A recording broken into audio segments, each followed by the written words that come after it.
नमस्कार, स्वागत है आपका इंडिया न्यूज 28 में। आइए बात करते हैं इस वक्त की बड़ी खबर की। अवैध सागौन कटाई में नाकेदार का फर्जीवाड़ा। बैतूल के सांवलीगढ़ में सागौन की अवैध कटाई मामले में लिप्त नाकेदार ही बन गया रेंजर।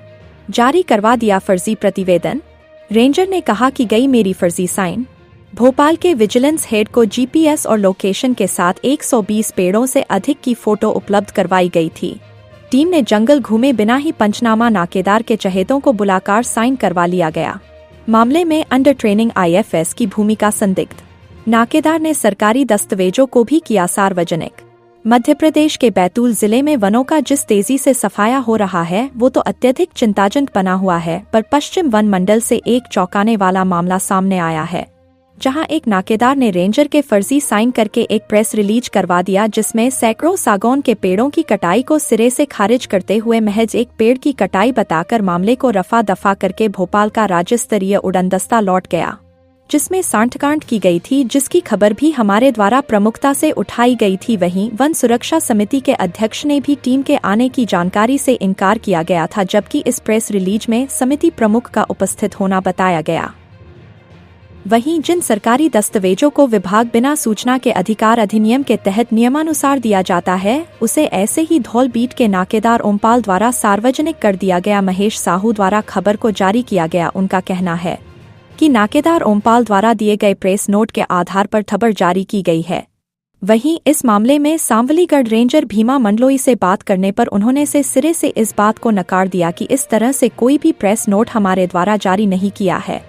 कल नाकेदार ओमपाल बैतूल गया था, जिसने यह प्रेस नोट फर्जी साइन करके जारी करवाया है। इस मामले में अंडर ट्रेनिंग आईएफएस ध्रुव श्रीवास्तव की भूमिका पर गंभीर सवाल खड़े हो रहे हैं, क्योंकि जब मौके पर उन्होंने खुद कटिंग होने की बात स्वीकारी थी और इसके बाद भी कोई कार्यवाही आज तक नहीं की गई। वहीं जब राज्य स्तरीय उड़नदस्ते की जांच हुई तब भी एसडीओ मौके पर मौजूद थे, तो फिर कार्यवाही से परहेज क्यों? वहीं 15 दिन से अधिक हो गया रेंजर द्वारा भी कटिंग होना पाया था और प्रतिवेदन भी डिवीजन भेज दिया गया था, पर उस प्रतिवेदन को डीएफओ तक पहुंचने ही नहीं दिया गया। इससे साफ है कि एसडीओ ने नाकेदार ओमपाल से सेटिंग कर ली है, इसी कारण उसे बचाने में लगे हुए हैं। वहीं राज्य स्तरीय जांच टीम को भी सेट करके बिना जंगल घुमाए वापस भेज दिया गया। उनके साथ भी सांठगांठ होने की बात सूत्रों के हवाले से पता चली है। अब यहाँ बड़ा सवाल यह है कि इस तरह यदि कोई नाकेदार रेंजर के फर्जी साइन करके जब कोई सरकारी दस्तावेज को प्रेस रिलीज कर सकता है, वो कल को किसी भी विभागीय दस्तावेज को सार्वजनिक कर सकता है,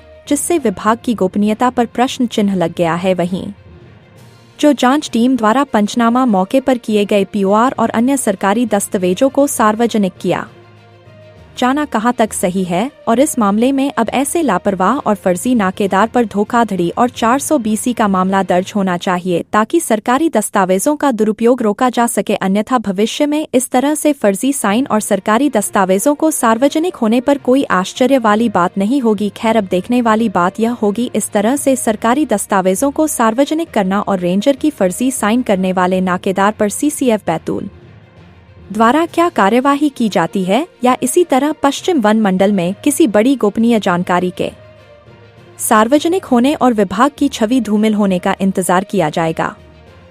बैतूल से जिला ब्यूरो चीफ मोहन प्रजापति की रिपोर्ट। लिखा हुआ है। हाँ, तो वो साइन ये हर कोई दे सकता है। चिड़िया बना दी उन्होंने आपकी। मेरी साइन मिला लेना किसी भी कागज पे, मैं अभी अच्छा किसी कागज पे लिख करके आपको व्हाट्सएप करो साइन कर देना। सिग्नेचर भेजो, सिग्नेचर कर देना सर, मेरे को भेजो तो जरा। ये इसको आप घसीट देते हैं ना जरा, अच्छा नहीं वो सही में मजाक। और आपका लिख दिया ना सीधे से नीचे आरओ सावलीगढ़। ये तो 420 का और नंबर भी आपका डाल दिया।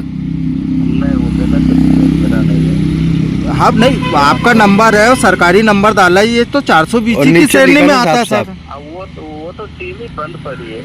नहीं बंद पड़ी है वो वहाँ तक ठीक है, पर क्या है सावलीगढ़ रेंजर लिख रहे हैं ना, आरओ सावलीगढ़ लिख रहे हैं ना, वो गलत है। हाँ वो तो गलत है। ये कहाँ तक सही है सर? ये तो 420 की श्रेणी में आएगा सर। फिर साइन ही नहीं है ना, मेरी साइन ही नहीं हो। नहीं है तो एक एफआईआर कराइए ना सर, फिर आप करवाइए। अब तो व्हाट्सएप कर रहा हूँ। हाँ व्हाट्सएप करिए और इसके खिलाफ एक कार्रवाई करिए सर। ये ऐसे 420 का काम हो रहा है सर, ये तो है। पहले साइन तो मिलाओ मेरी। हाँ ठीक है ना, ठीक है।